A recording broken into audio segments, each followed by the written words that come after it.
पुस्तक महाकाल एवं युग प्रत्यावर्तन प्रक्रिया भाग 60 विषय भगीरथ एवं सुनसेफ मानकर अन्वेषण आहुरी आगकू।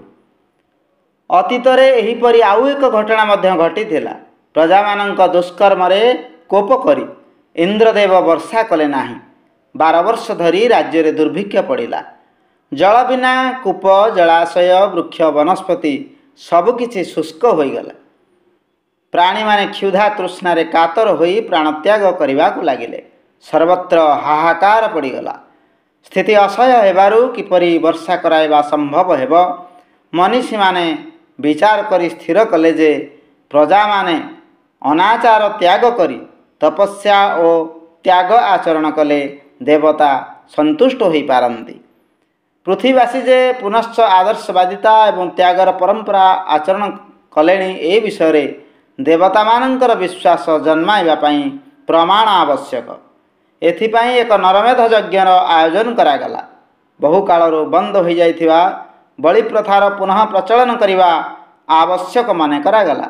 यह शुणी लोक माने आतंकित हो गले। यज्ञ रे बलि हेबा निमंते किए बा निजको प्रस्तुत करिवो यही प्रश्न समस्त मन रे उठिला।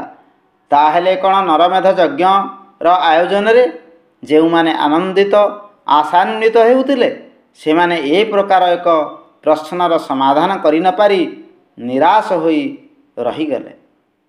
किंतु एही प्रकार एक असमाहित प्रश्नर समाधान करिबा पई जड़े साहसी व्यक्ति आगे आसिले।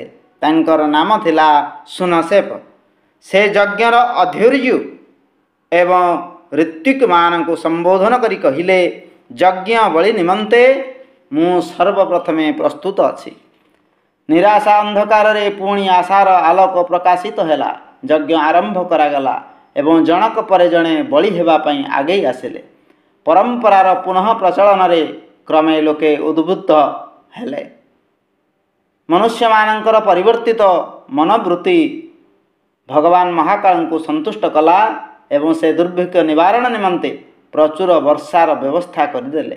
प्राणी मानकर दुख दूर हैला एवं सर्वत्र सुख शांति विराजमान करने को लगिला। क्रमशः आगामी भागरे आहुरी आगकू। विचार क्रांति दूत यूट्यूब ओडिया चैनल को सब्सक्राइब करिया सह परवर्ती वीडियो प्राप्त करिया पई बेल आइकन दबांतु एवं विचार क्रांति दूत ओडिया फेसबुक पेज सह जोड़ी हुंतु। धन्यवाद।